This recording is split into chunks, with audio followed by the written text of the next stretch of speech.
Hi, everybody. Welcome to episode 4, Live or Nothing. We are going to be talking with Tiffany Christian today about film theater versus live theater and the pros and cons of both. This was a really interesting episode. It was actually the very first episode we recorded, so it was a time when we were very nervous, and although we had done a lot of prep for the episode and for recording, there was just a lot of the unknown ahead of us, and Tiffany was just a great guest and very easygoing about the whole process, and it actually went much better than we would have even thought. So we are really excited to share that conversation with you, and we hope you enjoy.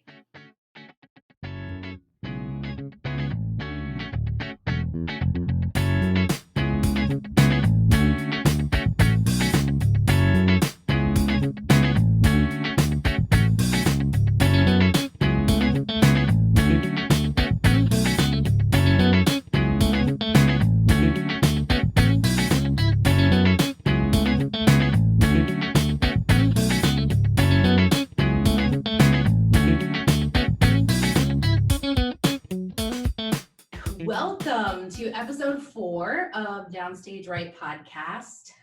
This episode, we are really excited. So just as a reminder, I'm your host, Simmon Fecho, and I'm here with our other lovely host, Melissa Statema. And we are very excited to also have a special guest with us talking about this wonderful topic. So the topic is live or nothing, and we're going to get into what that's all about in just a minute. But first, we want to go ahead and introduce our guest. So our guest hails from Boone, North Carolina. She's a social work professor and a mom turned theologian and thespian. She's performed and directed in shows locally, including Ragtime, Raisin in the Sun, Nonsense. Shrek was one of her favorites because she said her whole family was in it. And she's also produced a podcast with her husband called What's Ray Saying? And we'll provide some follow-up information on that at the end of the podcast, so you can follow that as well. And our guest is Tiffany Christian. Yay. Round of applause. Hello. Welcome. We're so happy to have you. Thank you so much. I'm excited to be here. So how are you doing today? Amazing. The weather's great. It's Friday, even though weekends don't matter in the world. So true. It's a great day. And so for you, just out of curiosity, how did you get started in theater? My oldest son got cast as a freshman in his high school musical and encouraged me to audition for community musical. I had done a Lawrence Welk style Christmas show before then, because I grew up in Black church, and Black church is its own form of theater and performance and training, but hadn't done professional community theater. Had done grown-up theater. I went to a high school without a theater program.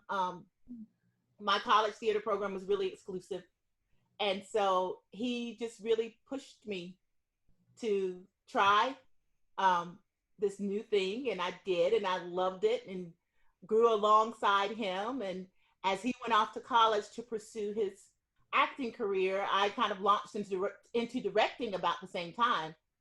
So it's been a fun journey. That is so awesome. And before we got started, you told us you have 4 children, so bless you. Yes. That is magical. And so what age ranges are your kids? Well, I have my bio set is 4 and 4, and they're 14, 21, and 22. Wow. My son-in-law is 25, and then I have stepchildren that are 28 and 30. Oh Wow. my gosh. Wow. That's a family and a half. I love it. Well, we are so excited to have you. Your energy that you're going to bring, I feel I could already tell is awesome, and I love that. So to kind of get us into the topic a little bit and the meat and potatoes of what we're going to talk about today. So live or nothing.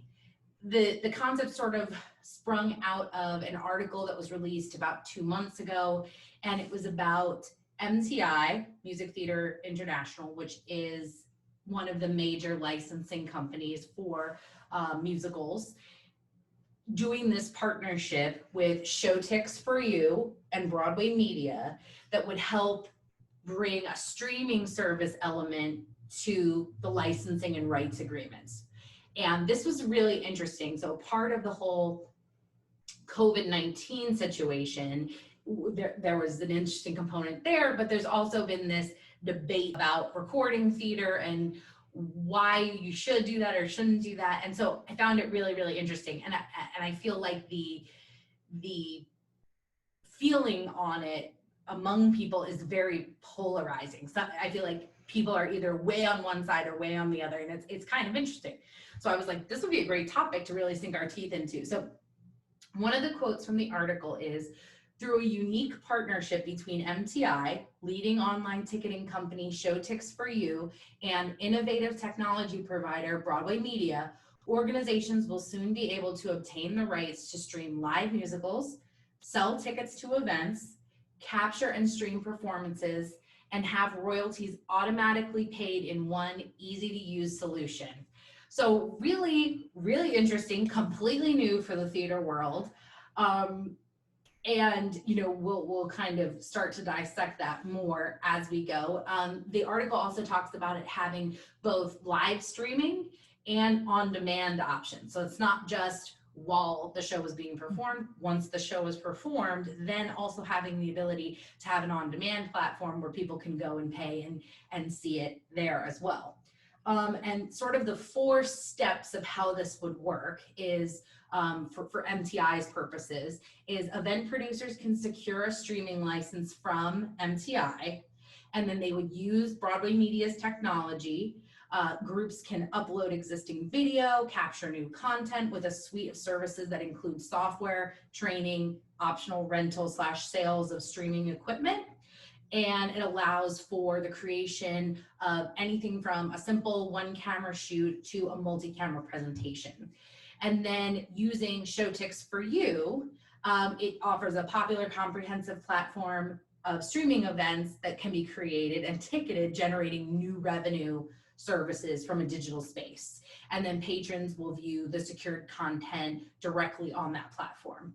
And then after the event, the producing organizations receive revenue from ticket sales, with the applicable royalties automatically distributed to MTI on behalf of the show's rights holders, and thereby protecting and respecting their intellectual property. So that was how it was laid out in the article, as the 4 basic steps of this new concept.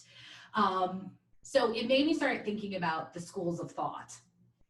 So I think this really comes down to a question of the evolution of theater as a medium, and what direction theater is going ultimately. And I think it sort of tends to break down into 2 sects of folks. It's either traditionalists who are saying, no, theater shouldn't go this way, it can't do it. And some of the reasons people tend to highlight is, theater's meant to be an experience in a live forum only, or this is no better than bootlegging, even though you're paying for a ticket. If people can watch things from home, well, then they're not going to go to theater anymore. Theater is going to disappear. And if there's like an on-demand or filmed version of a show, then a movie should just be made of it, and it shouldn't be a filmed version of the stage show. And then there's sort of more of a modernist view, which is like, yeah, this is really the next step, and this is really the direction that the modernists sort of see the theater going, and brings theater into a modern technological era, opens up access to theater, also could provide a special element for a short-lived or harder sell type of production to get a life beyond off-Broadway or Broadway, and maybe get to a larger audience, and that it's the way the world is going, so that we all should just kind of get hip to it and just understand that, it can't stay the same forever. So I think those are sort of the 2 schools of thought, and I'm sure we're going to cover a spectrum in between that as well. So I thought what we could do is kind of just maybe start off with sort of saying where each of us kind of sit at this moment at the beginning of the conversation, where we sort of identify whether we're a little more on the traditionalist side or more on the modernist side. And then at the end of the discussion, we'll kind of say, do we still think that, after talking about it with this group? Sounds good. So Tiffany, you go first. So I think I'm in this conversion stage. Like my initial response was, you can't record live theater. Like live theater is supposed to. And my son and I had this really cool conversation and went around and around debates about the benefits. And I started reflecting on my own theater experience. So I'm midway, and as I learn more about technology, I'm probably going to land more staunchly in the modernist camp as I start to understand more about how this can be done well. I love it. I love it. Thanks for your thoughts. And it's interesting. I think later when we kind of get into it a little bit more, Melissa also had an interesting conversation with her daughter that sort of influenced her thinking. So Melissa, where do you stand? So I will always love live theater best. There's just something special about being there and experiencing it with everyone, but I also see the benefits of recording something. I can't afford to go to all the shows, so it would be nice to actually see it done and done well. Netflix had Shrek on, and I got to see it, which is one of my favorite recordings of a musical. Otherwise, I would have never been able to see it because it was so short-lived on Broadway. So I kind of lie in the middle like you, Tiffany. I love live theater, but I see the benefit of actually having it recorded as well. And I know we'll get into more details as to why. For me, where I land, like I was saying, I really feel like I'm kind of like Tiffany, where originally an idea comes to me, and at first I'm like, no, you can't do that. And then I think about it for a couple of minutes and I'm like, no, you really could. It's probably good that you do that. So I think it's my knee-jerk reaction to be against that type of change for whatever reason. But I feel like 9 times out of 10, I end up on the side of the change versus not. So it's kind of funny. So for me, I feel like I lean definitely toward the modernist side of things after doing the research. And I feel like for me, it kind of breaks down into 3 categories. And the first is access. In my opinion, I think access is a really important thing that I kind of want to talk about as a group. Access for not just for people who are interested to watch it in the future and things like that, but also for geographic locations. If you live in Montana and you're not gonna maybe ever be able, maybe one time in your life, get to New York to see a Broadway show. Also economic situations in which, you maybe just don't have the funds, or it's just in your particular financial situation would never be an option for you to be able to go and do that, even for a touring company.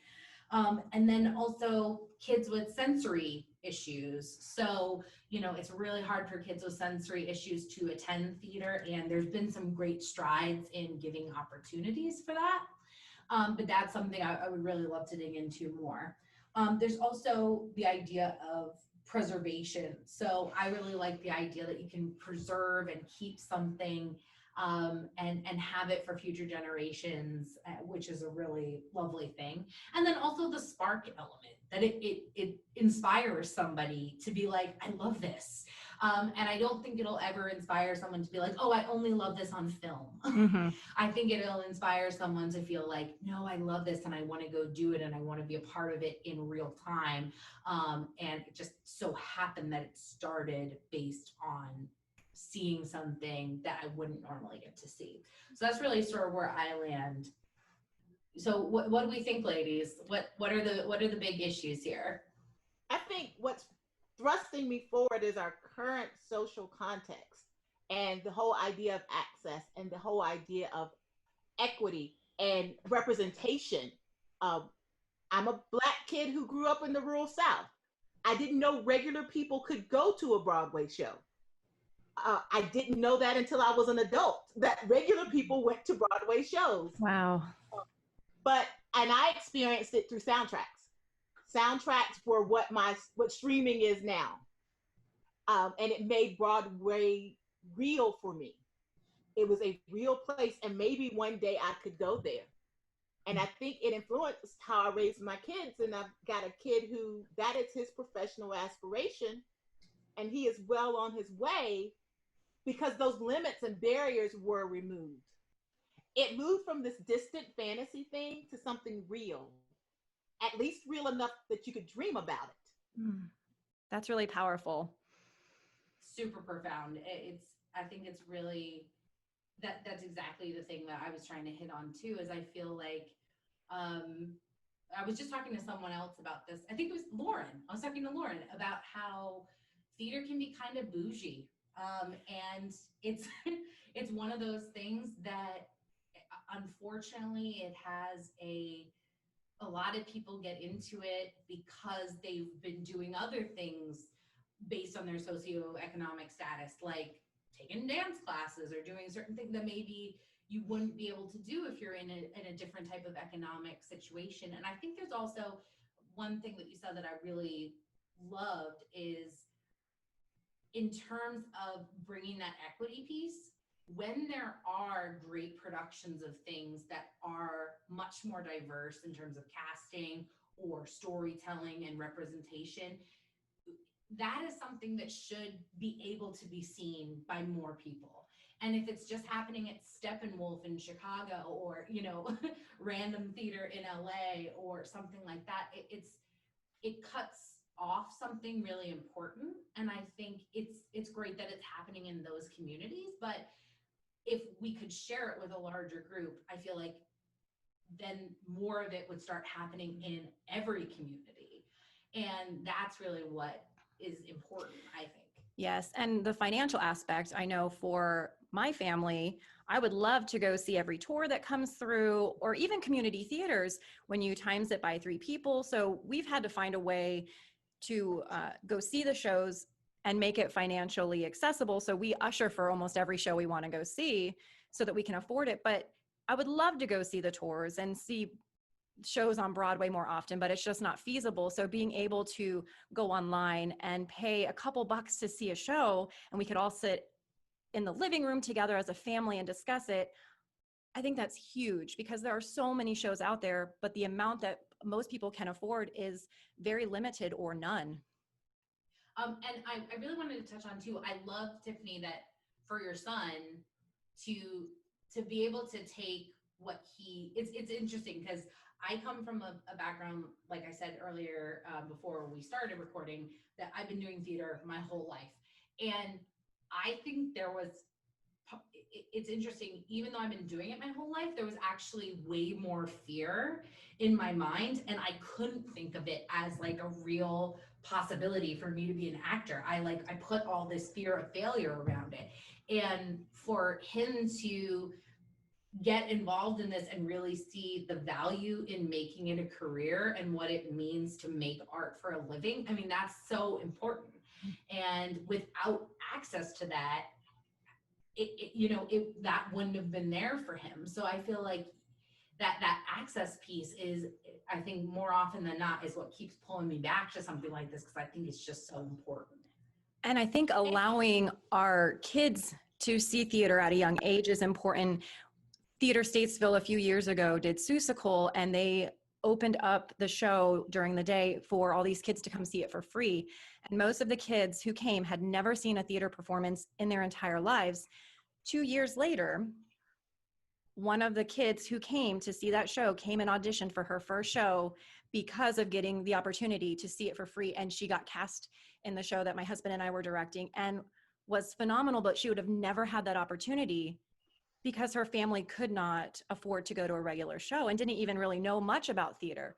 So we need to provide these opportunities, especially for the younger generation, so that they can see, oh, you know what? I can do that. I can get on that stage. I can dance. I can sing. I can act. I can direct. I can do lights, costuming. We have to give them these opportunities. But it extends beyond participation in theater. You think about all the kids who know the Hamilton soundtrack. Mm-hmm. And now they fit in socially. Yes. They may never see it on stage, but they fit in because they are part of this American experience that you're supposed to know about. And so it's come to them in another level so they can participate in something that people assume everybody can. Mm-hmm. Yeah, I thought that was one of the most beautiful things to come out of that show, and listen to the cast talk about feeling part of a history that previously they never felt like they were part of. Not just because they got to perform in the show, but because of the way the characters were represented by, many different races and ethnic backgrounds, and having that displayed for themselves and for the world was huge for them. And actually, bringing up Hamilton is another thing that I wanted to do, because I wanted to bring up profit sharing. So one of the things that I think is a challenge in this arena of starting, even though it seems like MTI has a pretty good hold on, if you're a rights holder, you'll get dollars and portions of this, so that it's fair. But I think it's going to start opening up more of a conversation of, should actors have a bigger piece of profit sharing when creating a show? So the Hamilton cast sort of revolution in their own revolution that they had with the show. They wrote a letter. So early on in the process, after they opened on Broadway, wrote a letter to the producers and said, we were part of the original cast. Almost all of us were part of the off-Broadway cast. We were a huge part of developing what this show actually became, and therefore we should have a percentage of the profits ongoing. Interesting. Yeah, it's really, really interesting. And they won, which is great. Mm-hmm. And it happened without too much kerfuffle, I remember it happening at the time, and I was like, oh gosh, this is gonna blow up. And it was really handled very well, which is so encouraging. Absolutely. I think. And the Hamilton deal ended up giving the cast members that were a part of it 1% of the net profits from New York, and then 0.33% of Chicago and all other US productions, except for Broadway and future revivals. So that cast has a huge stake, and it was also retroactive back to the beginning. Oh, wow. So they got all of that, and it's huge. And one of the articles that I read on, because this happened a few years ago, so it's nice now they have more detail in these articles about how everything went down. And Bloomberg was saying it was kind of a bell that couldn't be unrung. Like once it was rung, it was rung. And Actors Equity was getting all of these calls about, like, at the same time, of people saying like, well, we don't want to be in this show unless we receive profit sharing. So I think, in a sense too, with this recording of shows, it brings it back to, okay, so then if shows are going to be recorded and part of something in perpetuity, that's going to build a iconography around what those people did in that moment and choices those actors made and things like that, does that warrant profit sharing? And so I think that's going to be a huge hurdle in this process, is actors are going to start saying, hey, we want a bite of this, and I don't blame them. But I think it's going to have to come to some middle ground where actors, I think it's going to ultimately come to a point where actors are going to need to get a slice of that pie. Well, don't we have some history from film and television? If you think about TV series that are in syndication and things, like, we've done this before in some form. So we've got a pattern. Yeah, we've got a pattern. We've just got to figure out how it relates specifically to stage theater as opposed to starting in a recorded medium. I agree. I think, like you said, Tiffany, it's been done. Why should theater actors and performers not have the same opportunity? No, I agree. So for you guys, what do you feel like you think when people say things like, oh, it's not really theater if it's not live? Where do you sort of land there? And I'm kind of, this is sort of a pointed question because Melissa had a really good conversation with Grace that I would love for her to share, if she's comfortable. Oh, absolutely. Well, when we were talking, I was talking with my daughter Grace about her thoughts on bootlegs and viewing things online that are technically illegal. And she was telling me that she loves to listen to different musical soundtracks, but you miss some stuff in there. You don't have all the pieces filled in. So sometimes if she can find a bootleg, she'll watch parts of it to understand the story better. But she said, you watch a bootleg to see it, but you attend the theater to feel it, which I thought was really profound. When you are watching something online, you aren't getting the whole experience. There's something really special about being in the audience and laughing at the same time, crying with each other. There's just an energy, there's a magic. Same with being on stage. When you're on stage and there's not an audience, think about all of the times we've been in rehearsals. It's not the same. When you have that audience in there, it's like everyone's coming together to this magical experience. So you're not going to ever have that with a recording, but I think there's a benefit to both. Well, let's talk about bootlegging for a second, and then I actually have a question for Tiffany as a caveat to the bootlegging. So for our audience, in case anyone doesn't know, bootlegging is a filmed version of a production, which is illegal because it's not been sanctioned or paid for via the purchase of rights. And then it's normally either, back in the day, it used to, be passed around on VHS. Now it's a lot easier. Yeah. What's VHS? No. I know. I'm not going to go into that. But I had some of those VHSs. But sorry, don't take me away. But and then it moved to disc, and now it's on YouTube and accessible that way. So with that in mind, and thinking of, so my question for you, Tiffany, is with your son, looking to go into this as a profession, a lot of professional actors and writers, for good reason, don't like bootlegging because it means that they are not receiving something they should receive, that art is something that needs to be paid for, that it is a skill, and they should be earning wage for it. It should not just be something that they do for free, which is totally understandable. But in some cases, this is, the only way that someone will ever get a peek at something. So I just think you could bring an interesting perspective to this. So what are your thoughts on bootlegging? I think it's it's free advertisement. How many people went and downloaded and paid for Hamilton after they saw the bootleg? They paid for that soundtrack. How many people decided, oh, I really do want to see this show after they saw the bootleg? Do I say, hey, let's go bootleg shows? No, because I do have respect for the art and everything that it takes. But it's not all evil, and it's not out there for evil intent, and there is benefit. I think the more we develop sanctioned access via streaming, bootleg will disappear. Mm-hmm. People won't tolerate the poor quality. People won't tolerate the choppiness and all the audience sounds and the mess that you get in bootlegs. But the clean stream will be readily available and accessible to people at an economic price point that makes them want to pursue that.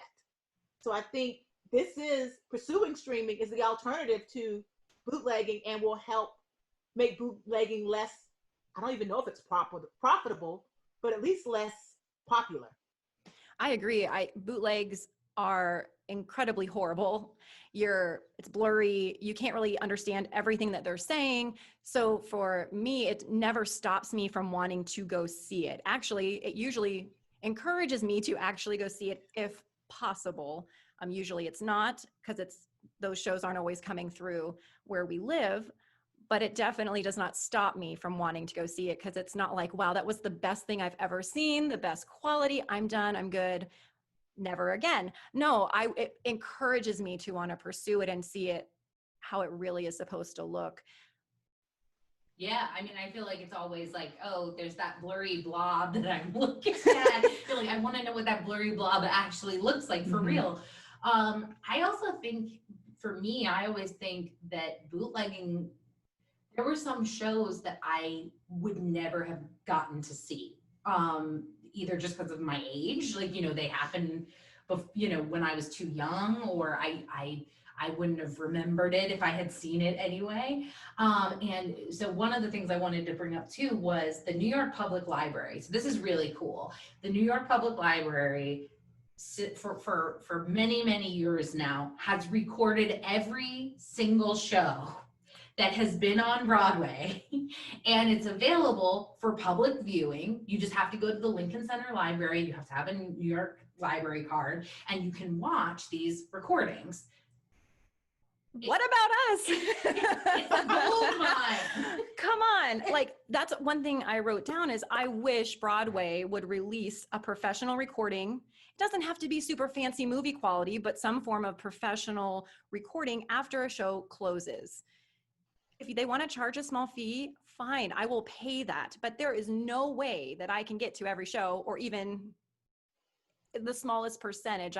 We went to New York a year ago and saw 3 shows, but prior to that, I hadn't been in almost 20 years.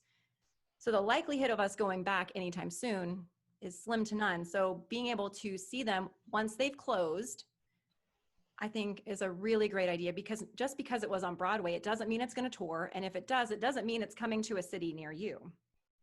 Well, or I will give anything to see the original cast of Dreamgirls. Right. Like, making that available is not taking money from anybody, because those women are not going to do that show again. That set of women will never do Dreamgirls again. But I would pay to see it. Well, and it's not gonna. There are some people who are like, oh, well, then people won't want to see revivals of Dreamgirls, and I'm like, that's not true. People will die to see revivals of Dreamgirls. It's a fantastic show. The movie only elevated and excited people more, and people like Jennifer Hudson and Beyonce brought completely new fan bases to the idea of Dreamgirls. So even though even if you don't love that movie, you still are like, man, that really helped it explode.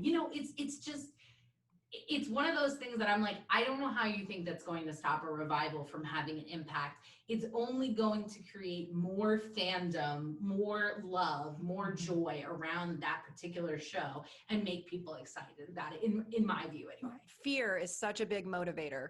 And I think that's what a lot of these decisions are based on, is complete fear.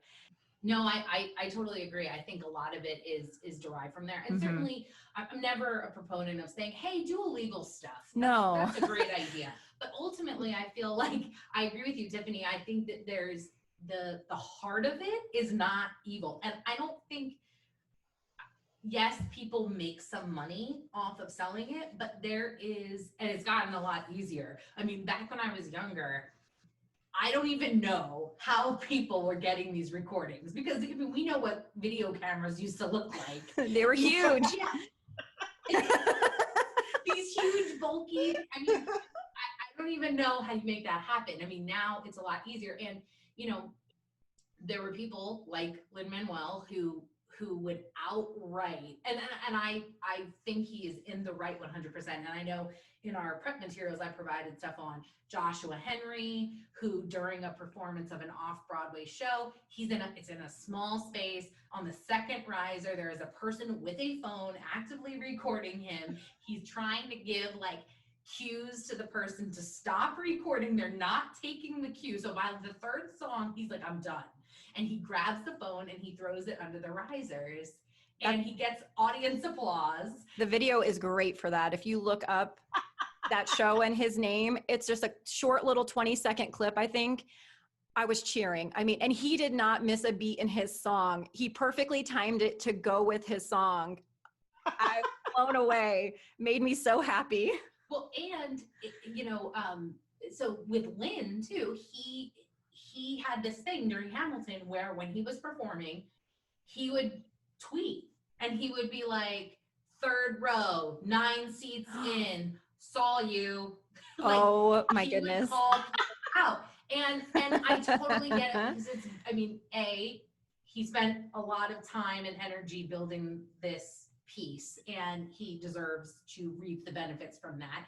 But also, as an actor, it really throws you off to see people not just engaged in what's happening, but trying to film you. So I get it from those perspectives, but at the same time, I feel like, and what you said about Dreamgirls, there are so many shows that I'm like, if I could get in my time machine and see, you know, the original cast of Gypsy, or like some of these shows that I love and idolize and mean so much to me. And the truth of the matter is, a lot of them exist. They're just not accessible to anyone. And it just, except if you live in this small, tiny portion of the, you know, of New York and can go and watch it. And the thing is, when you go to the library, you have to sit there and watch it there. It's not like you don't rent it and take it home. You have to literally sit in this room and watch it. So I feel like that's just so sad to me. And I totally agree with you, Tiffany. I feel like the more it becomes purchasable and accessible, the less there will be a need for bootlegging. People just won't do it anymore. And as the oldest person in this group, I think part of it is not understanding technology and not having a grasp over what can be controlled and what can't. So as we experience this generation shift of who is at the helm, I think we will see things more accessible because we will have people who really understand the depth of technology and the many ways we can control it. They aren't afraid of it getting out of hand. They aren't afraid of all the what ifs, because every scenario has what ifs. But there will be people who really can capitalize on all of the benefits of streaming and other types of technology so that things are accessible. Yeah, 100% agree. And I think that's a really good call out. I didn't even think about that, but true, sort of piggybacking on the fear piece that Melissa brought up, and just, you're right, having a younger generation whose life has been immersed in technology. And I don't necessarily, I mean, I think a lot of people talk about that like it's a bad thing, and I don't think of it as a bad thing at all. I just think it's their experience. It's just different. Yeah. And like you said, it will lead to that group of people knowing what to do with that technology and how to make it work.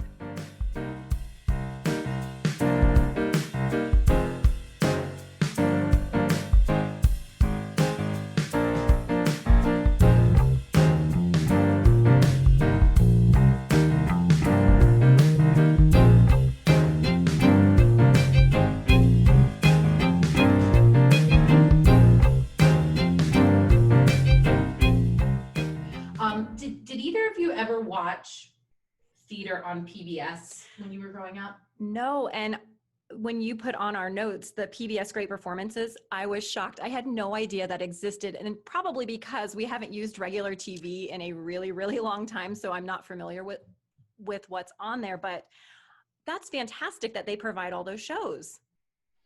Have you ever watched anything there, Tiffany? It was all boring white people. I think the first one I watched was Three Mo Tenors, because I was like, they're Black men singing opera? What?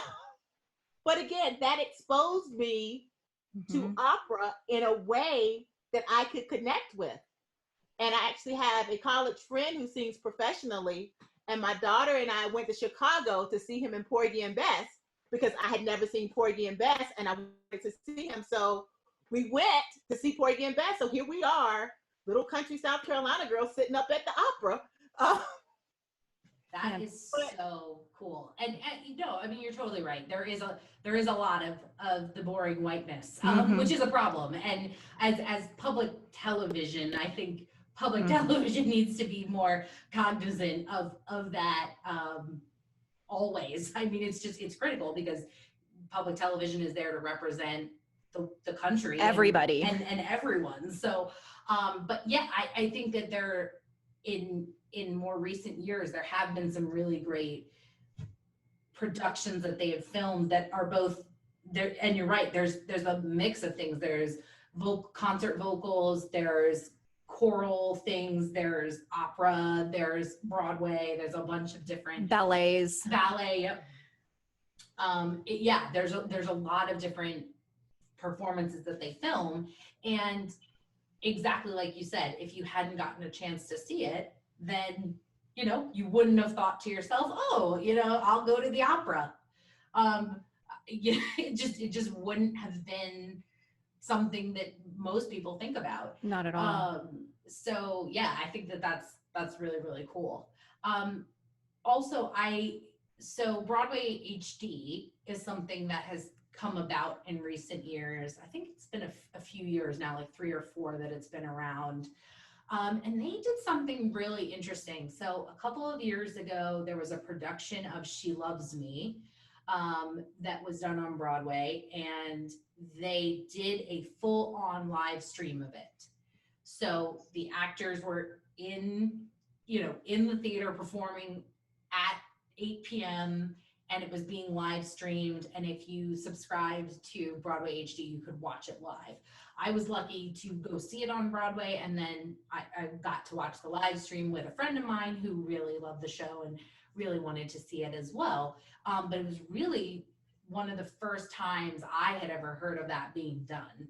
And so it was a really cool experience. And I think it's one of those things that sort of opened the door to this.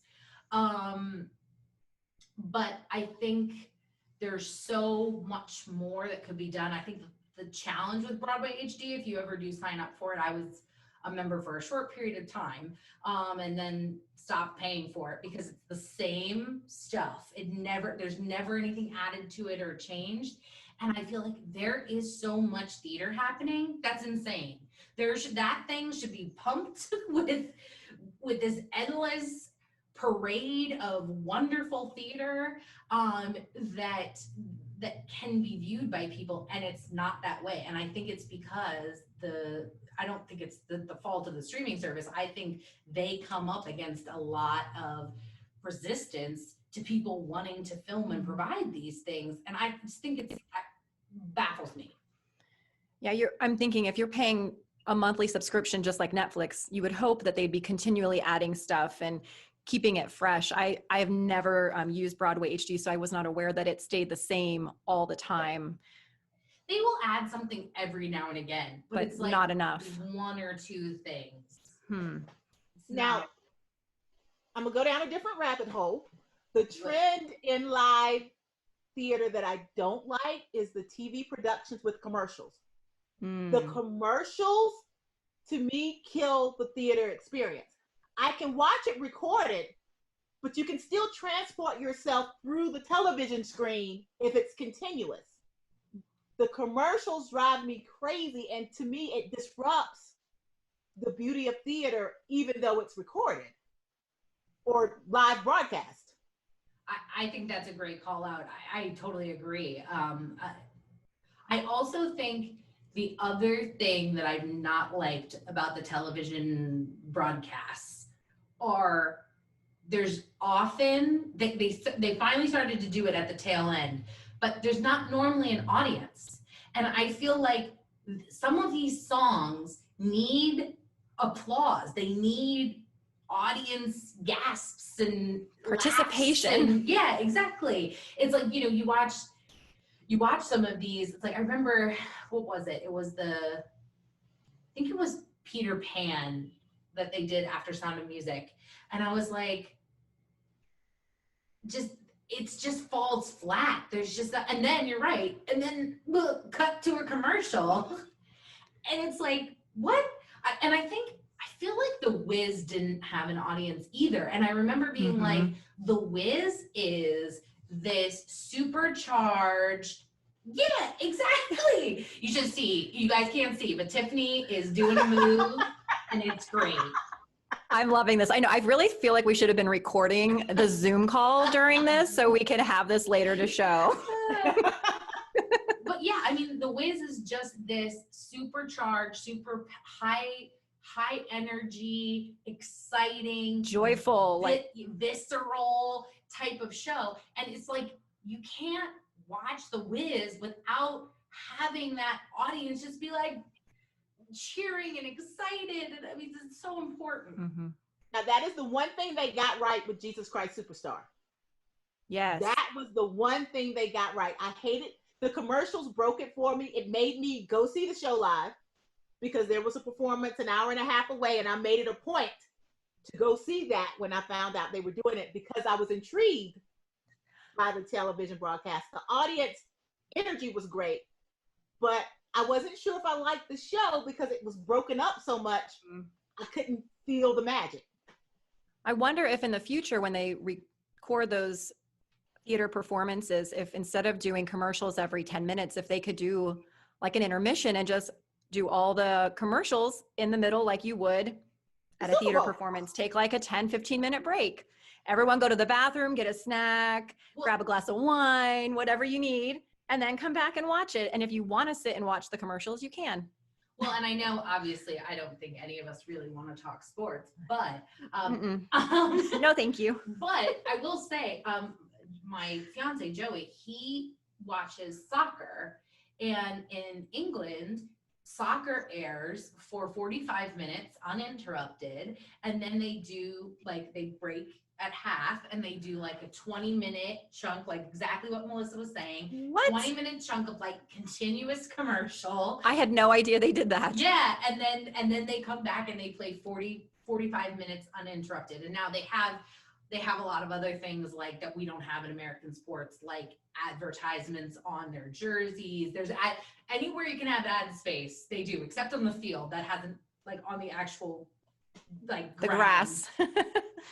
I'm sure that's coming, but I think that's a good thing to think about in doing something like this is, I don't see why there couldn't be a chunk of commercials in the middle that help give people the chance to take a potty break if they need one, and get, like you said, grab a glass of wine, whatever, but also like you were saying, Tiffany, just keep you in that emotional line. And I think Jesus Christ Superstar is a great example too, because it's very, because it's almost all music, it's very much a driving force. And the way it was written is written to carry you on this journey continuously. And if that's stopping every 3.5, 4 minutes, there's no way you're going to feel it. How did you feel about the show when you saw it live? It was unbelievable. And it was an outside community theater production. I felt it. What I was missing from the television and what I hoped would be there was there. Even though at that point I knew what was going to happen, I still gasped at certain points. I vocalized many times during the show, even though I knew what was coming, because I was in it with them. So it was definitely a totally different experience. And that just goes to show what we talked about earlier. You saw something recorded, which drove you to go see it live. So recording something doesn't always mean we're not going to go see it again. It's just going to encourage us to see it in a better format. Well, and I always think back to, there have been so many shows that I've been in Bright Star being one of them. Bright Star was a great experience that I had, and it meant a lot to me. And there's not a recording of it, and I'll never get to see it. And that hurts so much to know that, again, I'm not somebody who wants to sit around watching myself all day. I'm not going to be like, well, I'll just spend 8 hours straight watching me. But at the same time, every now and again, it's nice to go back to those memories and those moments, or invite the cast over and watch it together and eat some snacks. And it's a cool thing to be able to do. So I feel like it's such a bummer to me that there's so many theaters who literally live in terror that they are going to get hit with fines and all of these things for recording a show and giving their cast a copy. Now, theaters are allowed to make one filmed version for archival purposes, but they're not supposed to sell it or provide it. And I get it shouldn't, maybe unless there is a good resource like this MTI thing or something where they can make it a revenue stream both for the theater and for the rights holders, then that's a great thing. But it's no theater is making it rain because a couple of people bought a disc of the show. I mean, they're barely standing as it is. And the only people really buying it are the cast members, just because they want to have that. Some family members can't make it to see the show, either for distance reasons or medical reasons. I think it should 100% be okay for us to record a community theater performance and let the cast members and crew have a copy to watch it and think about it, share with your grandkids down the road, just to have that as a memory, because when you're in a show, you never get to watch it. You have no idea what your show looks like, what the dance numbers look like. You're just on the stage seeing what is directly around you. And I don't think it's fair that you never get to watch it. I mean, that's like cooking and never getting to eat the meal. Oh, perfect analogy. Like you cook and you never get to eat. That's not fair. Mm-mm. I totally agree. And also I think it's helpful sometimes to see yourself filmed. I know even like when we were doing Bright Star, when I've done other shows, sometimes the choreographer will film the dance so we can practice at home. And sometimes I'm like, oh, I didn't realize I'm a beat behind, or I didn't realize that. So it's like you can see things when you watch yourself that you maybe don't feel or understand while you're doing it. Now, not everybody is good at watching themselves and being critical without like being overly critical and harmful to themselves. We don't want anybody beating themselves up too much, but at the same time, it's a good way to see like, oh, I should try to do this, or I'm standing too far away. Joey and I were infamously in this production of Sideshow together, which was absolutely wonderful. But we were like, on stage, we were struggling to have chemistry, and people were telling us this, but we really couldn't see it. And it was only later when we saw some photographs and stuff that were taken where we were like, this is not going well. Like seeing this would have been really helpful. And I think eventually we got to a point where the chemistry was good and read to the audience, and it wasn't an issue, but it's still one of those things that like, maybe if we visually could have seen that, it would have changed what we were doing a lot faster or a lot more dramatically. It's like when you're taking a dance class and there's mirrors versus no mirrors. When there's mirrors, you can see, oh, I get what the teacher is telling me to straighten my arm better. But when there's not mirrors, you can't see yourself. Similar thing. Well, we did touch on it a little bit earlier regarding Joshua Henry. I don't think we mentioned what show that was. If you want to look up that video, it's called The Wrong Man, and it was off Broadway. Tiffany, did you get a chance to look that up? I did not. Oh my gosh. Okay, when we're done, you have to do that. He's fantastic. And I didn't know about him before, and he's a phenomenal singer. So now I want to see more of his stuff. But I know as an audience member, when someone is on their phone while people are performing, not only is it disrespectful, but I get distracted very easily, and my eye goes immediately to that person. My thought is, if you cannot stay off your phone or there's an emergency, you can step out into the lobby, because it's very rude, especially if you're answering phone calls and just texting. I love Patti LuPone's quote. I don't know what you guys feel about it. She said, because she had an issue, she was in the show called Show for Days at Manhattan's Lincoln Theater, and an audience member kept texting. So she reached down and actually took the phone away from the lady. And she has a quote that says, "We work hard on stage to create a world that is being totally destroyed by a few rude, self-absorbed, and inconsiderate audience members who are controlled by their phones. They cannot put them down. When a phone goes off or when an LED screen can be seen in the dark, it ruins the experience for everyone else. The majority of the audience at that performance and the actors on stage." She continues by saying, "I am so defeated by this issue that I seriously question whether I want to work on stage anymore." Wow. I don't know how you guys feel about her quote. I mean, do you agree with that her feelings as a performer? I think I was a cabaret singer in another life. So I really love the intimacy with the audience. I want to see your eyeballs. I want that connection. I crave that connection from the stage. So it is very disruptive when I can't get it. Like when I'm looking at you and I can't see you because you're looking at your phone. why even come? Why did you pay the money to show up? Exactly. I was recently in a show at Theater Statesville called Proof, and during the second act, somebody had their phone not on silent and it continued to ding. You know, like when you get a message and it reminds you like every 60 seconds that you have a message that's unread or a voicemail that you haven't listened to.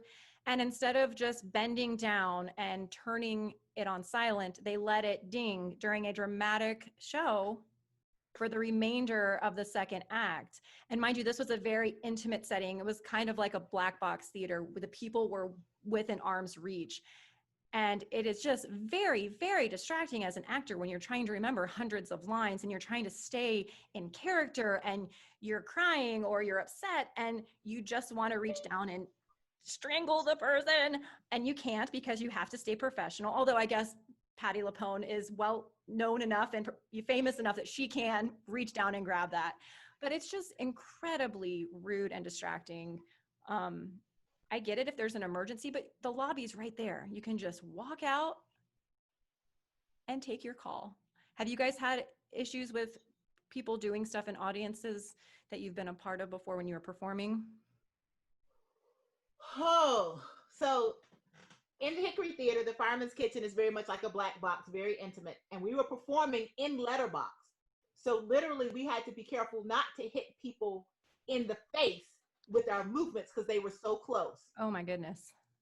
There was a couple who had conversations about everything in life the entire show. I knew their dog's name and so much other randomness about them because of their conversations during the show while we were performing this very intense, like French Revolution themed show.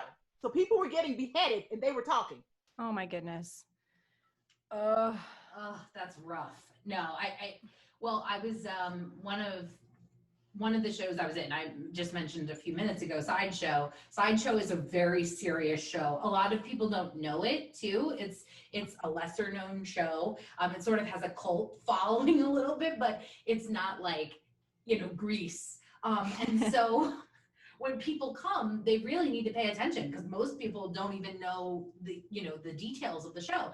And it's also very serious subject matter as well. And so I'm doing the show. We're doing it in a small 100-seat theater.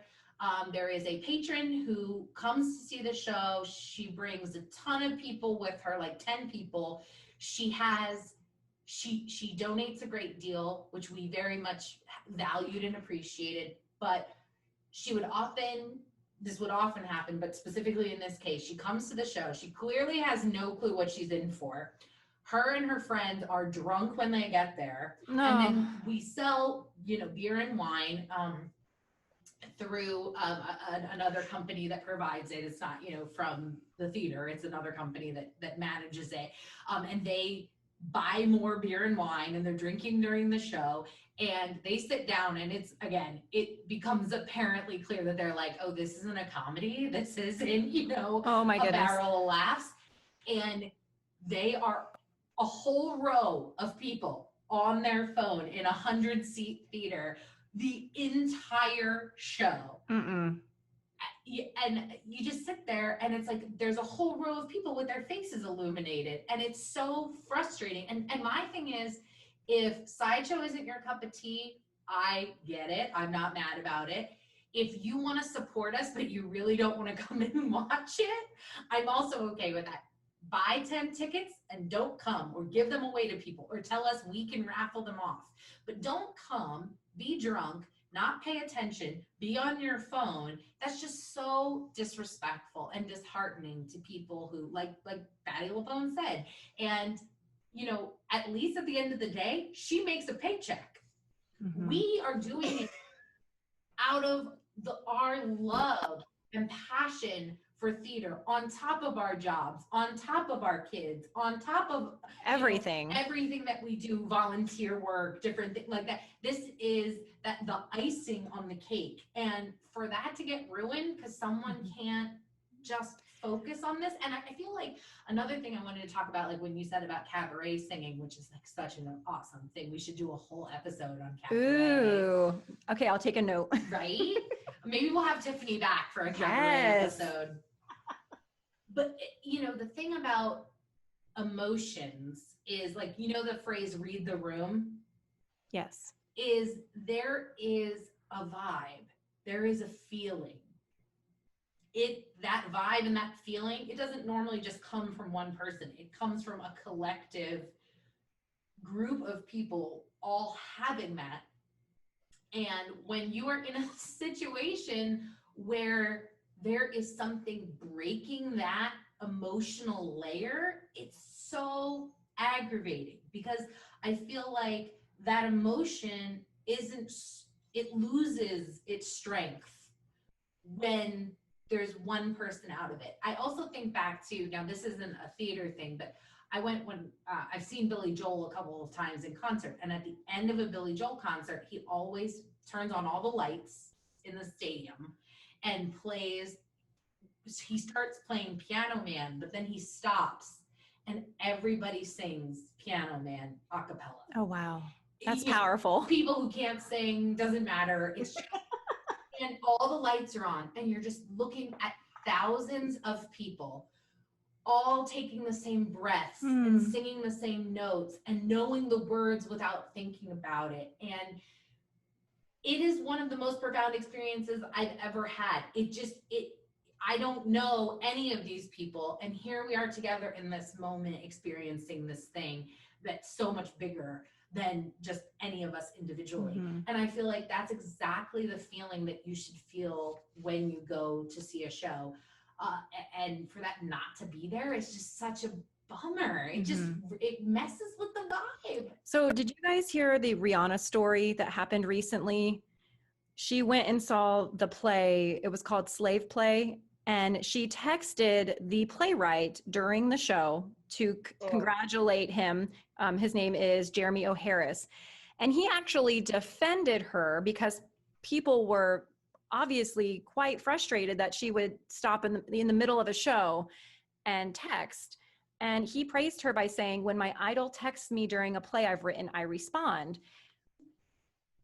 How do you feel about that? Do you think it was okay for Rihanna to text? I mean, this is clearly a serious piece of work, but then also to be defended by the playwright saying, "Hey, if it's the person that I love, they can text me during a show." I'm not sure. There's intermission. There's the end. Like, I that agree. emotion is still going to be there because you have to sit in that when the show ends. And I respect that, a super celebrity like Rihanna wants to go see a play and bring her backing to that play, and that the writer of the play feels so good about it that they are so excited that she's there and she's bringing her celebrity to the important subject matter of that play. But at the same time, it's like exactly like you said, at intermission, go crazy, text away. But don't you want to just be in that moment if you're really enjoying it? Because not only are you now out of the moment, all the people around you are now have been taken out of that moment, whatever it was during the show. And that's not fair to the other people around you. Well, and I can say too, being from Reading and living less than 3 hours from New York my whole life, I've been super, super lucky and gotten to see a lot of theater. I am definitely in the small percentage of people with that blessing in my life. But I have been to several performances where there have been people who are celebrities in the audience, multiple celebrities, whether they be like Broadway style celebrities or legitimate big names. When I saw Moulin Rouge, Shirley MacLaine was at the end of our row. Wow. Like a big deal. People that are right there in front of you. And when a celebrity is in the audience, people pay attention more to you as a celebrity. And they're like, "Oh God, I can't, what are they doing? And how are they reacting?" And it changes things, and people are much more conscious of that audience member because they're famous. So I can only imagine that someone as famous as Rihanna is pulling all of this attention. She's not trying to. It just happens when you're Right. famous. Yeah, when you're a famous person, it just happens. And so now everybody's like, oh, instead of focusing on the play, they're like, what's Rihanna doing? Is she texting? What's happening? And what if, because she is famous, people who may not normally attend a show are watching her to see theater etiquette? And oh, she's allowed to text. Maybe that's okay. Even though the rules said at the beginning, please put your phones away, keep them on silent. Oh, well, if she's able to do it, that must mean it's okay.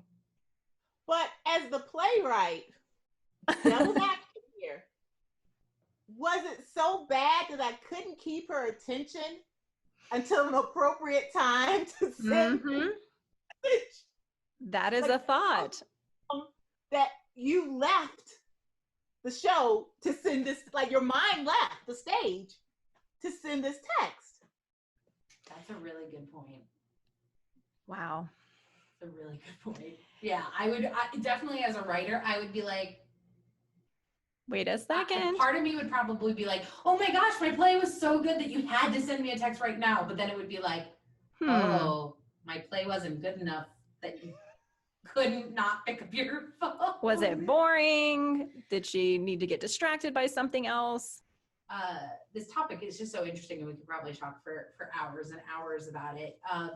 For you guys, after talking about it, where do you feel like you stand? Do you feel like you're still in the middle? Do you feel like you're leaning one way or the other? Tiffany, why don't you go first? I'm excited to be part of a group that's kind of on the forefront of figuring this out, so that 10 years from now, when we've got it worked out, I can tell them how it used to be, and be one of the people who were part of figuring it out. I'm excited to be pushing ahead because ultimately I think access is the greatest measure of is it worth it? Mm-hmm. And the more access we can give across all kinds of barriers, then it's definitely worth it. Yeah, so I feel like I'm pretty much in the same mindset in that I always want there to be live theater. I hope that never goes away, but I do think that there needs to be more streaming options, either live or pre-recorded, so that we can share our love of theater and how life-changing it can be. There's so many powerful stories, and it doesn't even have to be a powerful story. There's just a lot of fun stuff too. And I just want it to be accessible to anyone and everyone. And not just, we didn't really even touch on it too much, but some people can't make it to the theater because of medical issues. They can't leave their house. So I really feel like we need to, all of the community theaters and even professional theaters, we all need to dive deeper in finding ways to make this art form accessible to everybody.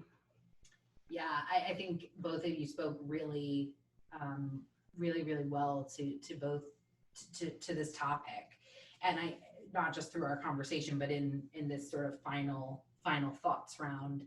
And I 100% agree with Tiffany as well. I think, and Melissa, you were saying it too, that the access piece is really the biggest thing. And I think access is what, it's not only going to bring so many different types of people to theater, but it's also going to give, I really feel like it's going to give theater new life.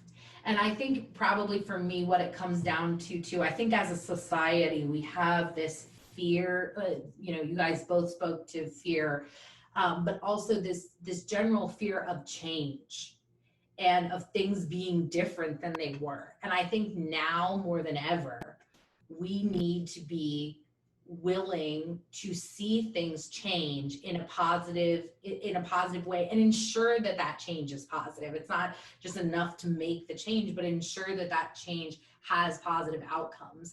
And I think that's on all of us to do, no matter what the thing that's changing is. And I feel like that is something that with theater and with theater being filmed, I definitely want to see it happen. And I think it's important to see it happen. And then I also think just because it's a change doesn't mean it's bad. And when something is changing, it's on all of us to help do the things that need to be done to make sure that that change is positive for all people, you know, providing that access that's there to as many people as possible. And I think it's going to make a completely new wave of theater that's going to be maybe even better than it was before.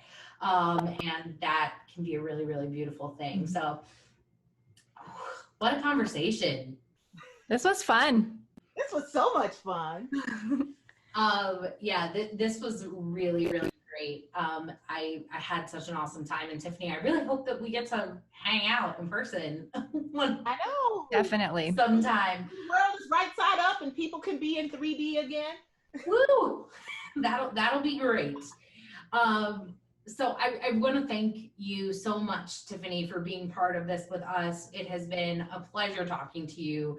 And, you know, one of the reasons we love being able to have guests is we really want to bring varying perspectives, and you brought so much to the table, and we were so happy to have you. So thank you again. And just a reminder to everybody that Tiffany does produce her husband's podcast, What's Ray Saying, which is available on Apple Podcasts if you want to subscribe and go ahead and listen to their episodes.